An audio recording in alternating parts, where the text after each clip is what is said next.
여러분 안녕하세요. 잠깐 기도하겠습니다.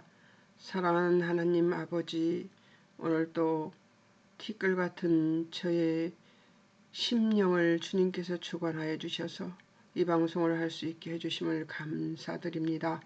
진리로 우리를 거룩하게 해 주시옵소서.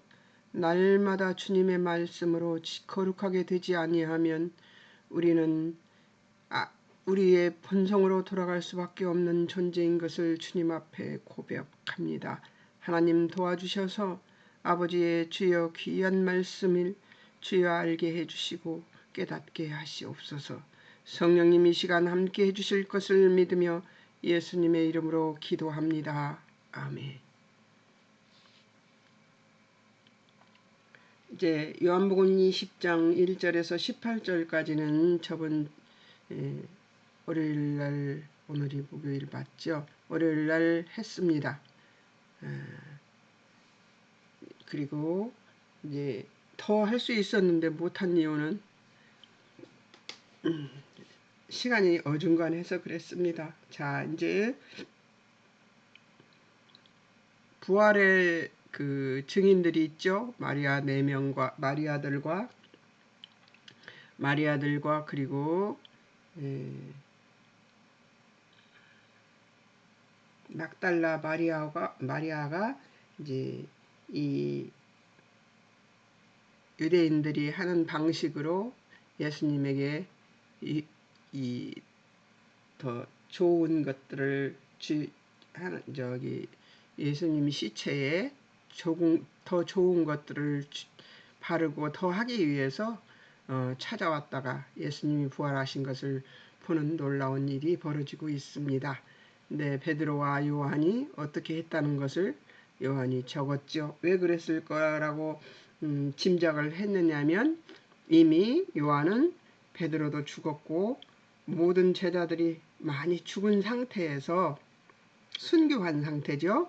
순교한 상태에서 그가 그 예수님이 죽고 부활하신 그 순간을 묵상할 때에 하나님께서 자신이 그 초라했던 예수님의 말씀을 평상시에 하셨던 말씀을 믿지 못했던 자신을 회한하면서 아마 이렇게 표현했으리라고 본다고 말씀을 드렸습니다. 우리 또한 요한 못지않게 우리의 성정이 그렇습니다. 우리가 아무리 예수를 잘 믿어서 성정이 좋은 사람이어도 그래도 하나님에게는 다 미치지 못하는, 하나님의 만족에는 다 미치지 못하는 존재인 것을 늘상 고백하며 삽니다. 저도 티끌인 네가 뭐하냐, 지금 뭐하고 있냐, 이건 하나님 뜻에 배반되는 거다, 왜 이런 생각을 하느냐 막 이러면서 삽니다. 날마다 하나님 앞에 진리로 거룩하게 되지 않으면 우리는 영락없이 죄성으로 빠지는 우리의 모습인 것을 이 요한을 통해서, 이 요한복음을 통해서 볼 수 있는 것입니다. 자, 보겠습니다. 19절부터 어떤 시기냐면 이날 곧 안식 후 첫날, 그러니까 지금 우리에게는 주일날이죠. 예, 주일날 첫날 저녁 때에 장소 19절 제자들이 되어 있는 데를 두려워하여 모인 곳, 누가 제자들이 안식 후 첫날이네요. 안식 후 첫날, 예, 곧 안식 후 첫날 저녁 때에 제자들이 예수님이 그 부활하시고 이제 첫날이죠. 첫날, 그게 이제 가만히 있어봐. 이게 맞나? 안식 후 첫날? 이날 곧 안식 후 첫날 무덤 밖에 서서 울고 있더니, 난 이 문제에 대해서 제가 고심 안 해봤어요. 근데 안식 후 첫날 그러는데 예수님이 부활하신 날이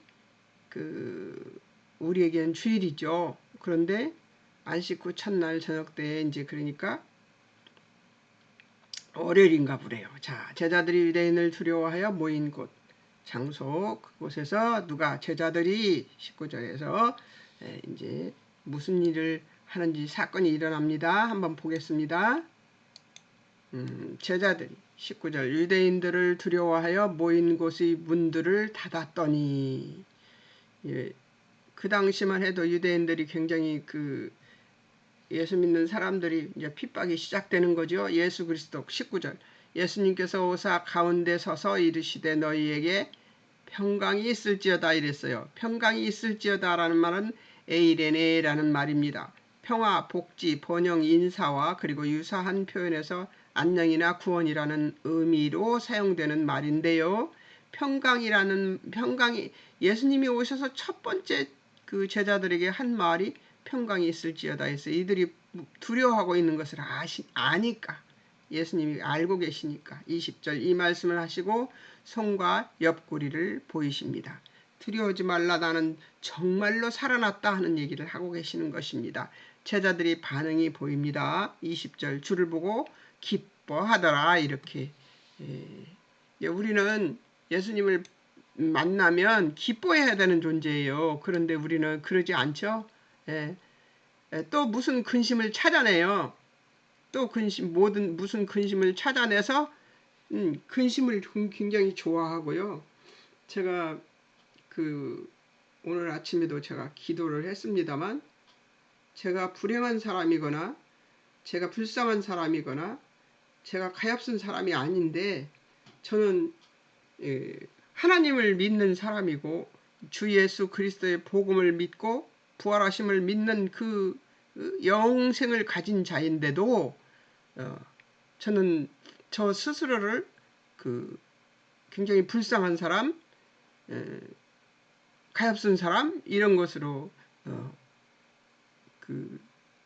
저를 둔갑시키려고 하는 악한 죄성이 저한테 있습니다. 그런데 대부분의 사람들이 자기를 변호할 때, 자기에 대해서 얘기할 때 자기를 불쌍하게 여기게 만들거나 아니면 굉장히 우월한 사람으로 만들거나 두 가지 중에 하나예요. 근데 저는 저를 불쌍히 여기게 만드는 그런 아주 탤런트가 있더라고요. 그래가지고 눈에서 자고 눈을 뜨자마자 제가 그런 생각을 하면서, 하나님, 저는 불쌍한 사람이 아니고 불행한 사람이 아니고 가엾은 사람이 아니고 저는 주님을 모시고 사는 사람이어서 행복한 사람이고 하나님이 기뻐하시는 사람이고 저도 하나님을 기뻐하는 사람인데 왜 저는 자꾸만 저를 불쌍히 여기게 만드는 말을 하고 그런 생각을 하고 제가 그런 행동을 할까요? 하나님, 최성자를 가만두지 마십시오. 내가 막 그랬어요. 그리고 하나님, 제가 이제로부터 계속해서 저를 행복한 사람, 그리고 평화로운 사람, 그리고 하나님을 기뻐하는 사람, 그리고 하나님이 기뻐하는 사람이 되는 은혜를 내려달라고 일어나자마자 눈 뜨자마자 제가 그 기도를 했습니다. 저의 아주 나쁜 습성이었더라고요, 그것이. 근데 우리는 행복한 사람이에요. 하나님이 우리를 기뻐하시고 즐거워하시며 또 우리로부터 하나님이 영광을 받으시는 분이시기 때문에 우리는 영화로운 존재지요. 존재의 자녀지요. 영화로운 존재의 자녀입니다. 그런데 그런 자녀가, 공주가 시녀가 되려고 자꾸 그러는 어리석은 바보짓을 자꾸 합니다. 제가 그래서 이 뿌리부터 뽑아버려야 되겠다 싶은 생각이 듭니다. 열심히 저도 기도하고 하겠습니다. 그런데 여러분 한번 점검해 보세요. 자신을. 내가 나를 사람들 앞에서 불쌍히 여기는, 그리고 나가 불쌍히 여겨지는 것을 좋아하는 자인가 한번 돌아보시기 바랍니다. 근데 왜 이 얘기를 했을까요? 말씀에서 비껴놨네요. 자, 봅시다. 예수 그리스도께서는 또 이르시되 너에게 평강이 있을지어다 했단 말이에요. 아버지께서 나를 21절 보겠습니다. 아버지께서 나를 보내신 것 같이 나도 너희를 보내노라. 예, 예수님이 평강을 말씀하신 뒤에 곧바로 아버지께서 나를 보내신 것 같이 나도 너희를 보내노라. 파송을 하십니다. 예, 보내다. 요한은 아들이 아버지에 의해 역사상 실제적으로 보냄받았음을 보여주는데, 이는 제가 이거를 바이블렉스에서 본 것을 지금 말씀드리는데요. 요한은 아들이 아버지에 의해 역사상 실제적으로 보냄받았음을 보여주는데, 이는 호펜 파스메라고 하신 예수님 자신의 말씀에서 표현된다. 이 22개의 용례는 그를 보내신 아버지 혹은 하나님을 가리키는 3인칭으로 된 진술들과 함께 성부 성자 관계라는 기독론적 하나님 사상을 계시한다. 이 보냄은 성부로부터 비롯하여 이것이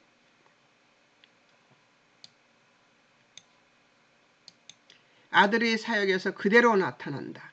이 예수님이 계속적 보냄은 믿는 자들을 포함한다. 사자는 그를 보낸 자의 동일한 권위를 가진다는 유대의 법적 원리가 적용된다. 이것은 무슨 말이냐면, 하나님께서 예수님을 이 땅에 보내시고 하나님의 위임받은 자격으로서 이 땅에 오셔서 하나님의 역할을, 하나님의 뜻을 전한 것처럼 우리도 예수님으로부터 보냄을 받아서 이 땅에서 무엇을 하는 사람이냐면 하나님을 증거하는 사람이라, 그 얘기예요. 그러니까 그 대사관의 대사 얘기하면 더 맞겠네요. 일본, 중국, 필리핀 이런 대사들이 많죠. 우리나라에도 영국 대사 이런 사람들이. 영국 대사라 그러면 좀, 미국 대사라 그러면 미국의 대통령이 결정하는 결정권적인 결정권을 이 나라에서 행사할 수 있는 사람이에요. 그러니까 미국 대통령을 대신해서 미국 대사관은 작은 미국이라고 보시면 되는 것입니다. 그리고 그가 대통령의 뜻을 우리나라 사람들에게 행사할 수 있는, 나라에 행사할 수 있는 그런 위임 받은 역할이 있거든요. 그러니까 말하자면 작은 미국이 거기에 있으면서 미국 대통령의 위임을 받은 자가 우리나라 대통령을 만나서 대통령의 뜻을 전하고 나라의 뜻을 전하는, 미국의 뜻을 전하는 그런 역할을 하고 있는 게 대사들이거든요. 그런 대사처럼 우리도 하나님이 예수님을 보내서 인류를 구원하시려고 십자가에 죽으시고 부활하신 것처럼, 그래서 하나님이 너희들을 이렇게 사랑한다는 것을 보인 것처럼 너희도 내가 보내니까 너희도 예수님처럼 이 땅에서 뭘 하라? 하나님의 뜻을 전하라, 그 얘기예요. 이제 이게 무슨 말인지, 보내다라는 말이 어떤 뜻인지 이제 아셨죠? 이 보내다라는 템포라는 이 말에 이런 뜻이 섞여 있는 것입니다. 예. 자, 이제 아셨죠?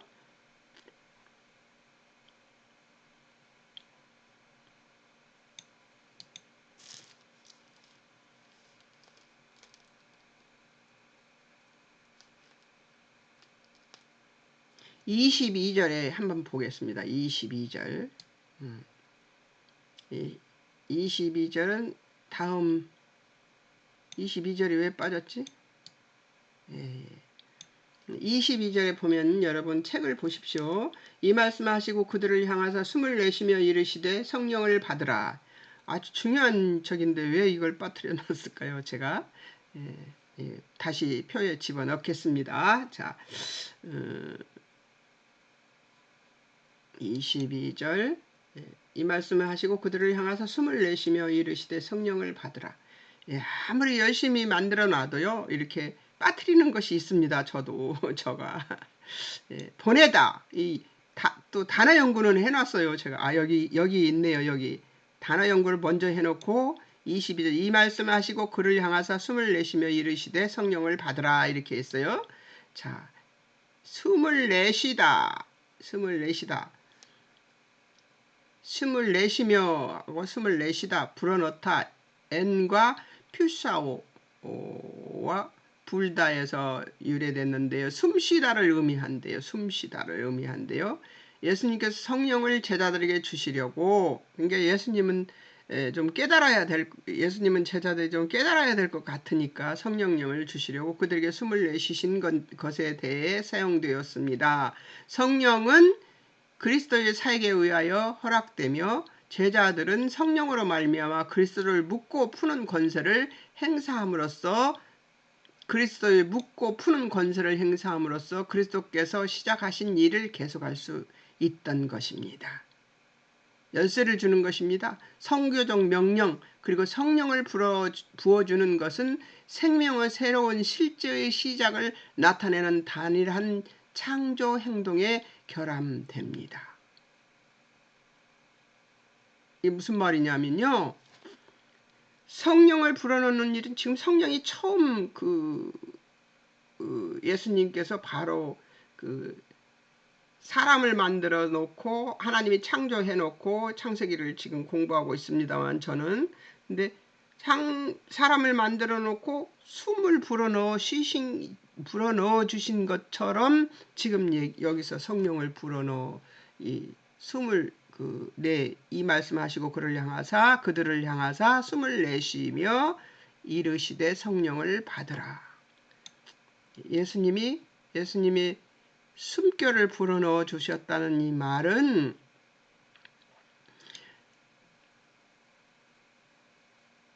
이 제자들이 예수님의 부활을 믿지 못하고 그리고 유대인들의 눈치를 보느라고 발발발발 떨고 있을 때 예수님께서 그들에게서 두려움을 제거해 주시려고 성령님을 불어넣어 주시고 그리고 그동안 예수님이 말씀하셨던 것이 생각나게 하시려고 지금 예수님께서 그 일을 하신 것입니다. 여러분 예수님의 성령 세례가 지금 드러나고 있는 것이죠. 자, 23절에서 또 보겠습니다. 너희가 누구의 죄든지 사하면 사해질 것이요. 내보내다, 버려두다, 용서하다, 유래 어떤 사람에게서 법률로나 실제적으로 통제를 당하는 사람이나 물건의 의무적인 석방을 의미하는 것이죠. 해방시켜 준다는 것이죠. 취소하다, 탕감하다 이렇게 얘기를 하고 있습니다. 그러니까 예수님이 제자들에게 무엇을 불어넣어 주었어요? 그들을 너희가 누구의 죄든지 사하면 사하여 줄 것이요. 예수님의 권한을 위임시켜 준 거죠. 그죠? 누구의 죄든지 그대로 두면 그대로 있으리라 하시니라. 그게 23절에 나옵니다. 그대로 두면 붙잡다, 체포하다, 굳게 지키다. 그러면 굳게 지켜서 그대로 두면 이제 죄가 그대로 있다는 것이죠. 계속 가지고 있으면 죄는 그 지배권을 유지한다는 의미로 해석하면 될 수 있을 것 같습니다. 도마와 만남이 이제 예수님 여러분 죄를 사하는 권한은 누구의 것이에요? 여기서 이제 짚고 넘어가야 되죠. 죄를 사하는 권한은 누구의 것이에요? 죄를 사하는 권한은 하나님 거예요. 우리의 것이 아니에요. 그런데 여기서 지금 제자들에게는 이것이 필요했던 거죠. 그래서 죄를 사하면 너희가 누구의 죄든지 사하면 사하여 줄 것이요. 이건 지금 예수님께서 미국 대사관의 대사가 미국 대통령의 역할을 하는 것처럼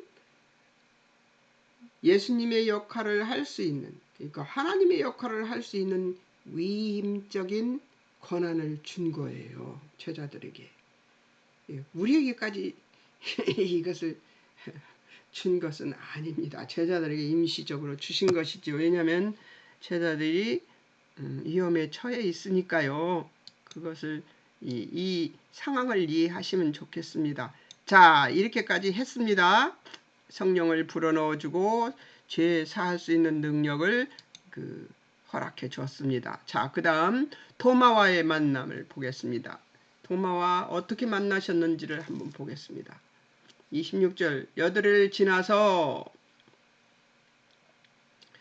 여드레를 지난 뒤에 제자들이 다시 집안에 있을 때 이제 그것을 받고 난 뒤에 제자들이 그 뒤에 무슨 일을 했던 게 아니에요. 벌벌벌벌 떨고 있었던 거죠. 아직까지도. 여드레가 지난 뒤에 다시 집안에 있을 때 도마도 함께 있고 문들이 닫혔는데 예수께서 오시사 가운데 서서 이르시되 너에게 평강이 있을지어다. 예수님이 우리에게 주고 싶은 것은 뭘까요? 평강이죠. 예, 오실 때마다 첫 말씀이 또 평강이었습니다. 우리에게 너에게 평강이 있을지어다 하시고 이제 말씀하십니다.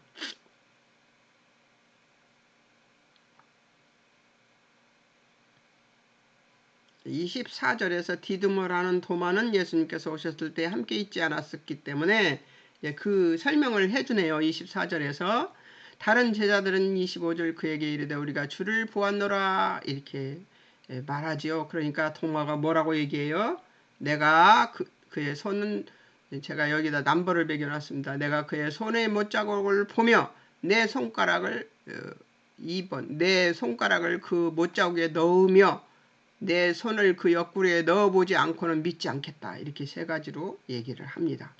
못자국을 보고 그 못자국에 손가락을 넣어보고 내 손을 그 옆구리에 넣어보지 않고는 믿지 않겠다고 아주 단단히 이 각오를 얘기합니다.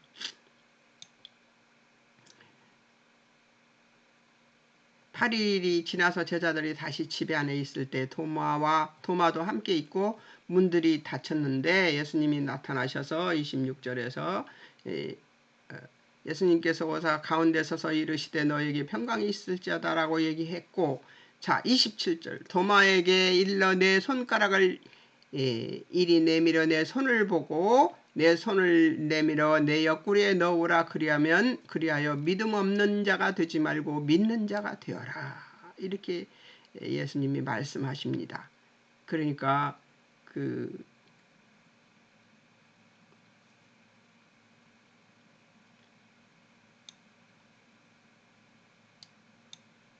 믿음 없음, 믿을 수 없는 불성실한 불충성한 믿지 않는 그 아피스토스 아라는 말이 들어가면 아라는 말이 들어가면 그 부정 접두사입니다. 아라는 말이. 근데 그 믿음이라는 말이 피스토스라는 말이죠. 그러니까 아피스토스 이러면은 믿지 않는이 되는 것이죠. 믿음이 없는 이런 것이 되는 것입니다.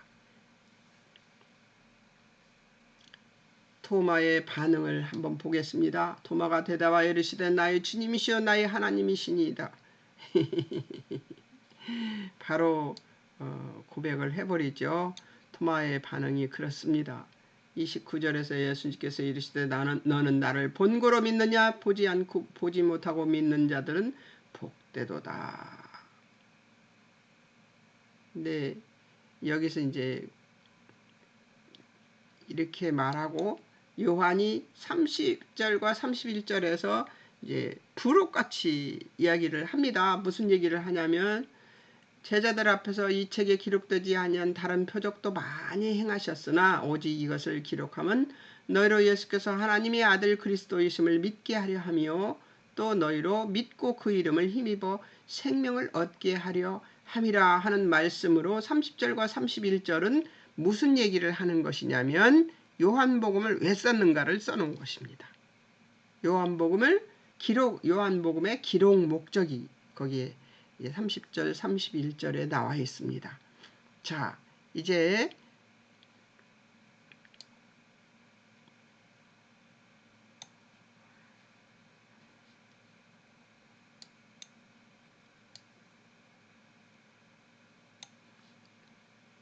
이제 제가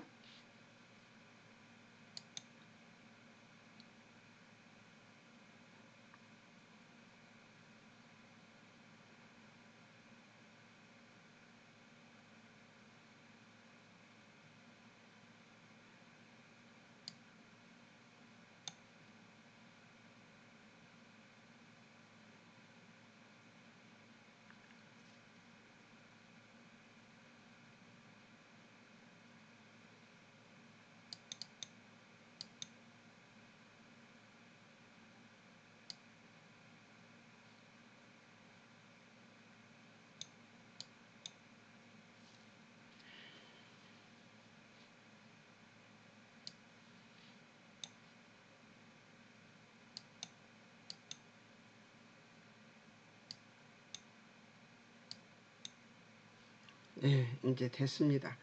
제가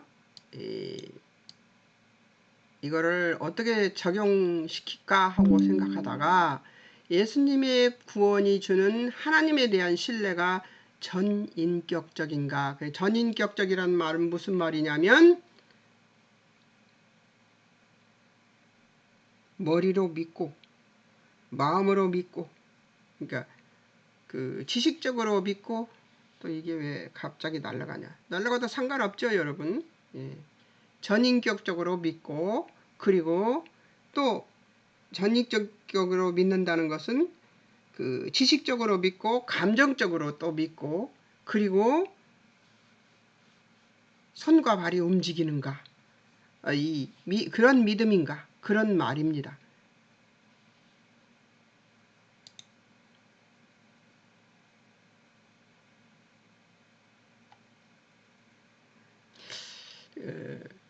그런 믿음입니다. 자, 표를 오늘 보낼 것이니까 여러분들이 방송을 표를 받아서 보시면서 하시기 바랍니다. 하나님 말씀 묵상과 깊은 기도가 늘상 이어지고 있는가. 여러분, 그런 삶, 진리로 나를 거룩해 하는 일에 부지런을 떠는 여러분들이 되셨으면 좋겠습니다. 자, 이제 표는 날라갔지만 괜찮습니다. 음성이 들리지 않아요. 그러니까 그대로 하겠습니다. 이제 기억할 것들을 표를 받으시면 볼 수 있는데요. 기억할 것들을 제가 같이 나눠보기로 하겠습니다. 예수님이 죽으시고 아직 안식일이 되지 않았을 때에 슬픔에 눌려있던 막달라 마리아는 두려움을 이기고 예수님의 무덤을 찾아갑니다. 무덤이 열려있는 것을 본 마리아는 베드로에게 달려가 이 사실을 알립니다.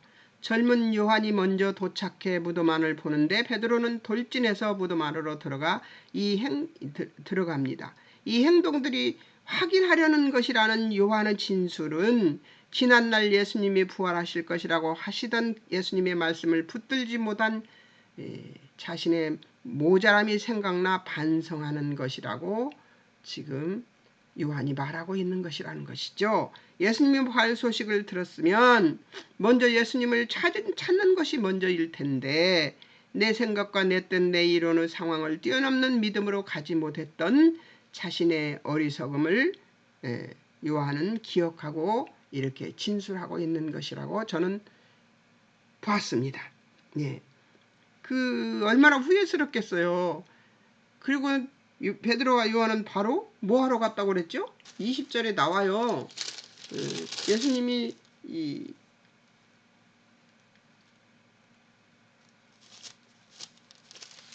그렇게 하고 예수님을 그렇게 하고서 9절에 그렇게 나오잖아요. 가로치고 위에 나중에 쓴 것처럼 자기들 집으로. 10절에 이에 두 제자가 자기들의 집으로 돌아가니라 이랬거든요. 그러니까 각자 자기 집으로 가버렸어요. 제자들이. 예수님을 찾아야 되는데 찾아 헤매는 것이 원칙 아니에요. 3년씩이나 따라다녔으니까. 믿음도 소망도 사라진 그때 막달라 마리아는 예수님을 사랑한 그 사랑으로 예수님이 부활의 현장을 찾고 베드로와 요한도 보게 하고 자신은 서럽게 울면서 무덤 안을 자세히 들여다봅니다. 11절 12절에 보면은 흰옷 입은 두 천사가 어찌 우는가 질문은 예수님이 부활하셨고 사망을 이기고 복음이 완성되었고 울 이유가 없어졌는데 빨리 가서 예수님이 부활을 전하는 것이 맞다는 것이죠. 예, 예. 예수님의 이 복음과 예수님의 능은 우리 믿음의 기도를 들어주실 분이시기에 예수님과 동행할 삶이 기다리고 있기 때문에 그렇다는 것이죠. 이건 울 일이 아니고 슬퍼할 일이 아니고 어떻게 해야 되는 거예요? 찬송 부르고 신나야 되는 거죠. 자, 14절 15절에 보면 절망에 눌려 예수님에 대한 내 전제를 고집하면 예수님을 보고도 예수님의 시신을 찾게 되는 것이지요. 14절 15절에서 마리아가 예수님이 시신을 어디 뒀는지 몰라서 그럽니다 하면서 울고 있잖아요. 16절에서 보면 예수님께서 눈과 귀를 열어 이미 있는 예수님의 말씀을 듣게 하므로 마리아도 예수님의 음성을 듣는 자가 되어서 부활의 주님을 처음으로 만나고 예수님의 부활을 전하는 자가 되게 되는 것이죠. 예. 눈과 귀를 열어서 알려주시지 않으면 우리는 절대로 하나님을 만날 수 없습니다. 예. 우리들 마음에 열린 눈, 열린 귀를 두는 것을 위해서 기도를 해야 된다고 저는 생각합니다. 자, 19절에 보면 예수님은 제자들이 두려움에 눌려 있을 때 오셔서 살롬을 전하십니다. 두려움은 우리에게 가상현실, 그러니까 아직 오지도 않았는데, 우리에게 오지도 않았어요. 그랬는데 미리 땡겨다가 염려를 하는 것이죠. 예, 미리 가져다가 공상의 발전입니다. 공상의 발전. 우리의 생각의 공상의 발전. 예, 이런 것이 죄가 아닌 줄 아시죠? 죄입니다. 제가 체험했던 일입니다. 예. 저는 너무나 공상을 어렸을 때부터 잘하는 사람이었어요. 그런데 어느 날 미리 땡겨다가 걱정을 하고 있을 때예요. 걱정을 하고 있을 때인데 그 걱정을 하고 있는 중에 이 말씀을 알게 됐어요. 이 하나님의 이것이 죄라는 것을 깨닫게 됐어요. 그래서 그 뒤부터 그것을 떨쳐버리라고, 공상을 저는 공상 때문에 고생 많이 했습니다. 근데 이 미리 땡겨다 염려하는 것을 만드는 습성에 잡혀 살롬을 평안을 누리지 못하게 하지만 예수님의 말씀이 우리 안에 올 때 우리가 만든 가상현실에서 샬롬, 평안으로 옮겨지는 것이 되는 것이죠. 예, 저는 나쁜 것을 굉장히 많이 갖고 있던 사람이었습니다. 나쁜 습성을. 그리고 사람들이 보기에는 굉장히 예민하다고 하지만 예민한 것이 아니고요. 예민하고 촉감이 좋고 막 뭔가를 잘 기억하고 이러는 것이 좋은 것 같지만 사실은 그렇지 않습니다.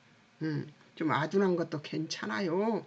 아주 하나님을 믿는 주 예수 그리스도를 믿고 하나님을 섬기는 일에는, 하나님께 순종하는 일에는 좀 아둔한 것이 차라리 낫습니다. 저같이 예민하고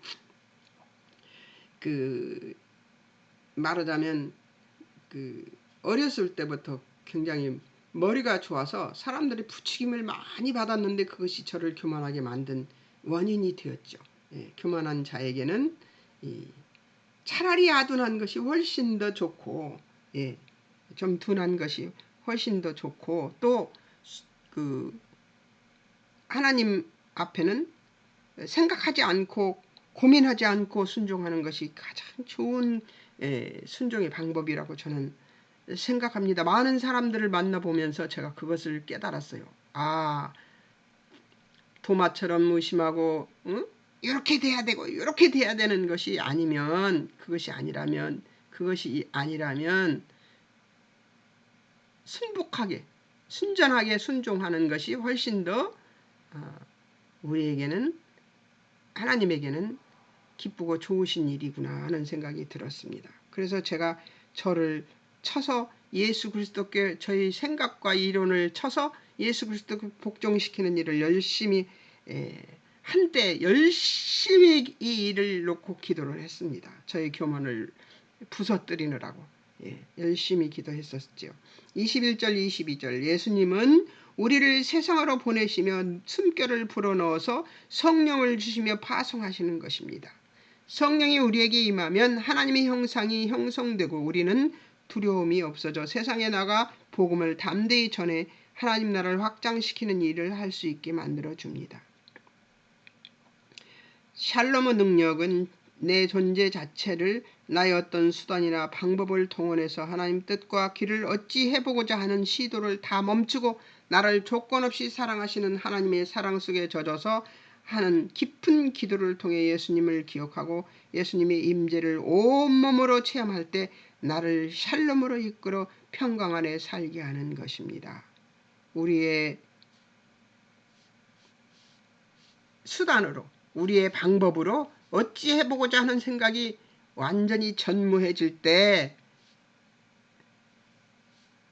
우리를 조건 없이 사랑하시는 하나님의 그 사랑이 사랑 속에 젖어서 하는 깊은 기도, 그 깊은 기도로서 예수님을 기억하고 예수님의 임재를 온몸으로 체험할 때 우리를 어디로? 샬롬으로, 평화로 이끌어갈 수 있다는 것이죠.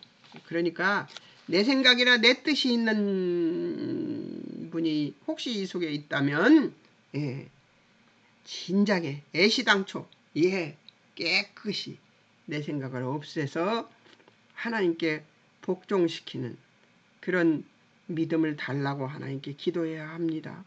저도 정말 이 일에 있어서 자격이 없는 자인 것을 지금도 고백합니다. 아직도 제 생각이 잘 나타나고 제 뜻이 잘 나타나서 잘난 척을 엄청 잘하는 저입니다.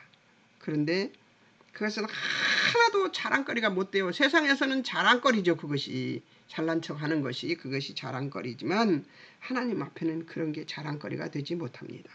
자, 23절에서 보면 우리는 우리 힘을 뺄 힘이 없는 존재임을 매 순간 기억하고 성령님이 내가 하는 일의 주체가 되어서 되게 해서 내가 하는 일의 주인이 되란 말이에요. 성령님이 주인이 되는 일 되게 하는 일은 어떤 것이 성령님 하십시오. 저는 구경하고 보겠습니다. 해야 돼요. 하나님의 말씀이 모든 영역에서 나를 행동하게 하여 성령의 도우심으로 그 일을 행하게 함으로 생명의 변화와 새 창조를 이루시는 것입니다. 우리의 힘으로 해서는 생명을 만들어낼 수가 없어요. 그런데 성령님의 뜻을 드러내고 나는 숨어버리는 일을 하면 어떤 일이 벌어지냐면 생명이 되는 일이 벌어집니다. 자, 25절 29절에 보면 요한은 도마의 의심 사건을 통해 보지 않고 믿는 자가 복이 있다는 말씀과 의심 많은 도마의 변화를 통해 예수님이 진정한 우리의 하나님이심을 전하고자 했습니다. 보지 않고 믿는 우리는 그래서 복된 자들입니다. 이 복됨으로 예수님께서 전하시는 샬롬을 받아서 모든 상황에서 두려움과 의심을 몰아내고 나와 가족과 세상 앞에 주어진 샬롬, 평화를 확장하도록 보냄을 받아 빛이 되어야 하는 우리임을 잊지 말아야 합니다. 가족들 앞에서도 친지들 앞에서도 우리는 평화를 전하는 자입니다. 그런데 진짜 평화를 전하나요? 아기다툼을 하게 되죠. 평화를 평화롭게 사는 저는 형제들과도 그렇게 친밀한 관계는 아니었습니다.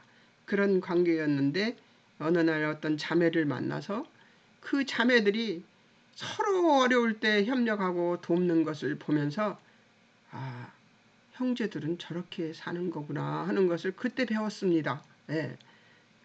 만남의 낙이 다툼하는 그런 환경 속에서 보다가 저는 그것을 보면서 형제는 저렇게 사는 건데 하는 생각을 했었습니다. 성삼위 하나님의 동행의 화목의 사랑의 관계는 우리의 시작이 되는 것이기 때문에 이제 성부 성자 성령 하나님의 그 삼위 하나님이 함께 하시면서 충돌이 없으시잖아요. 하시는 역할들이 다 다르지만 그 다른 것으로 하나 되셔서 그분들의 사랑의 관계는 우리의 시작이 되는 것이기 때문에 우리의 시작은 어디서부터? 성부 성자 성령님의 합동하셔서 일하시는 그것에서부터 우리가 우리도 사랑의 관계를 거기서부터 유지하는 것이지요. 우리의 삶에도 동행의 화목의 사랑의 관계가 가장 중요한 일입니다. 예, 너희는 예수님이 그래서 이런 말씀하셨죠. 응? 제자들 예수님을 찾아온 형제들과 어머니를 예수님의 형제들이 어머님과 형제들이 찾아왔습니다. 그러니까 누가 나의 부모요 내 형제냐? 하나님의 말씀을 지켜 행하는 자라야 내 부모요 형제다, 이렇게 얘기하는 것이죠. 그 말씀의 의미가 무엇이겠습니까? 이 동행의 화목의 사랑의 관계는 하나님의 약속의 말씀에 대한 지적, 감정적, 의지적 동의에 의한 책임지는 사랑, 행동하는 사랑으로만 지켜지는 것입니다. 그 이유는 예수님이 자신의 목숨을 걸어서 지키신 것이기 때문입니다. 인간의 내면에는 아주 다양한 자아가 존재하여 그 인간 속의 각양의 존재를 드러내며 사는 가늠할 수 없는 존재가 바로 인간입니다. 예. 자기 자신 속에 자아가 여러 개가 있어요. 그래서 그것을 어떤 날은 이걸 드러내고 어떤 날은 이걸 드러내면서 사는 게 사람이라는 것이죠.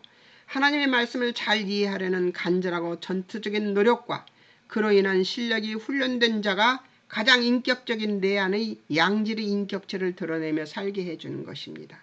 우리가 인격적인 사람이다, 저 사람은 그렇게 말할 수 있는 것은 지식도 아니고 어떤 인간의 노력도 아닙니다. 예.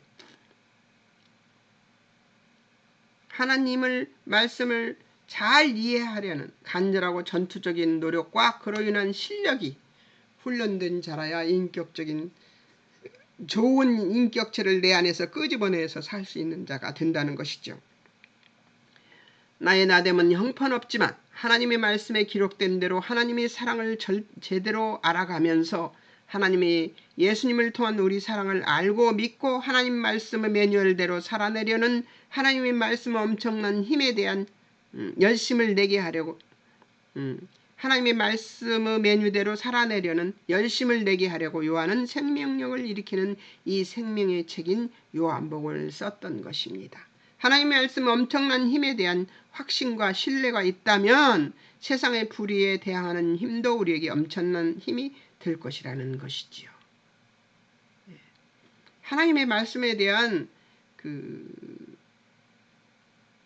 훈련이 진리로 자신을 거룩하게 하는 일을 열심을 내서 하는 자들에게는 이 하나님의 완성된 인격체, 성부, 성자, 성령님이 충돌 없이 일하신 그 인격의 손톱, 발톱만큼이라도 따라갈 수 있는 그런 사람이 되지 않을까요? 우리는 그런 존재가 될 수 있다는 것이죠. 예. 그리고 그 평안을 누릴 수 있게 된다는 것이죠. 하나님의 말씀은 형편없고 본질적으로 무능하기 그지없는 나라는 존재를 꿰뚫어 보는 생명력이 있게 하는 힘이 있습니다. 예. 하나님의 말씀은 하나님을 알아가면요, 여러분, 성경을 공부하면서 정말 성경 공부를 열심히 하던 11년 반 동안에, 그리고 지금까지 제가 열심히 성경 공부를 했습니다만 그 성경 공부를 하면 할수록 저는 아주 먼지만해지고 하나님은 이따맣게 커지는 것을 느꼈습니다. 그래서 내가 그랬어요. 사람들에게 공부를 하면 할수록 하나님은 커지고 나는 적어진다. 이것을 기억하고 이것이 옳은 방법이라는 것을, 하나님의 뜻을 아는 옳은 방법이라는 것을 잊지 말라고 그 첫 시간에 항상 얘기를 했던 기억이 있습니다. 하나님 말씀을 통해서 예수님을 믿게 하려는 요한의 의도는 우리가 예수님이 하나님의 아들 메시아 그리스도시라는 것을 알고 믿음으로 살아간다는 것은 전쟁이 끝났다는 것임을 반드시 기억해야 한다는 것입니다. 어떤 전쟁? 내 안에 있는 나와 싸우는 전쟁, 그리스도 다음으로 우리는 두 번째 군사이므로 예수님의 말씀의 안내대로 따라가며 예수님이 이기신 싸움이 승리를 예약해둔 것임을 믿고 알아 다시 확인하는 것이라고 말하고 있는 것입니다. 예, 예수님을 믿는 일에 대한 싸움은 이미 예수님이 싸워서 이겨놓으신 싸움입니다. 그렇기 때문에 우리는 질 수 없는 싸움을 싸우고 있는 것이에요. 우리가 미리 넘어질 필요는 없는 것이죠. 그러므로 복음은 우리에게 완전히 완벽하게 믿을 수 있는 분으로부터 나만 믿고 따라오라는 것과 같은 것임을 인지하고 믿고 확신에 차 있어야 한다는 것이죠.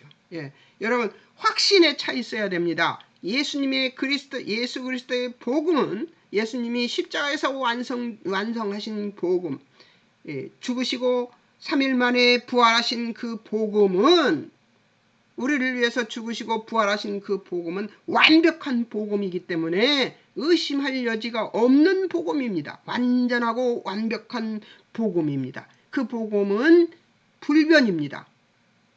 그렇기 때문에 이 복음을 완벽하게 믿는 사람에게는 그 기본이 있는 사람에게는 하나님의 말씀이 꿀과 같이 달게 돼 있습니다.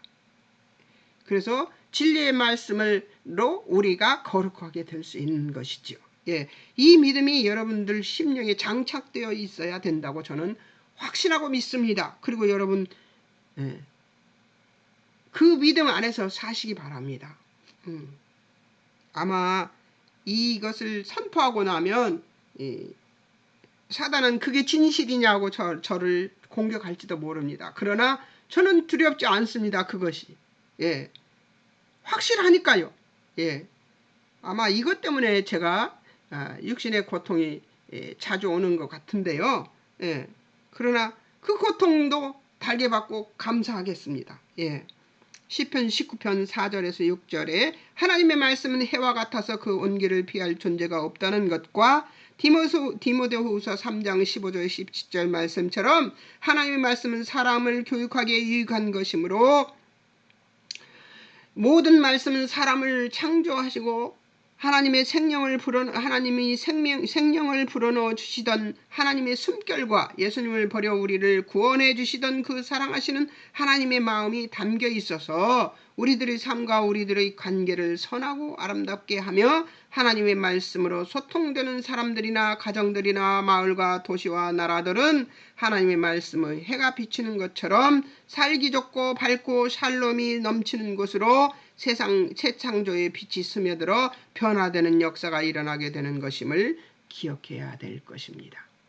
반드시 이 모든 하나님의 말씀으로 교회가 운영되면은 하나님의 말씀의 진리가 진리로 성도들을 거룩하게 만드는 일을 열심히 내는 목사들과 교회들에는 반드시 이런 교회가 부흥하고 교회 사람들이 왕성해지고 풍성해지며 그들이 하나님의 말씀의 해가 비치는 것처럼 살기 좋고 샬롬이 넘치는 평화가 넘치는 곳으로 새 창조의 빛이 스며들어 변화되는 역사가 교회 안에서 일어난다는 얘기죠.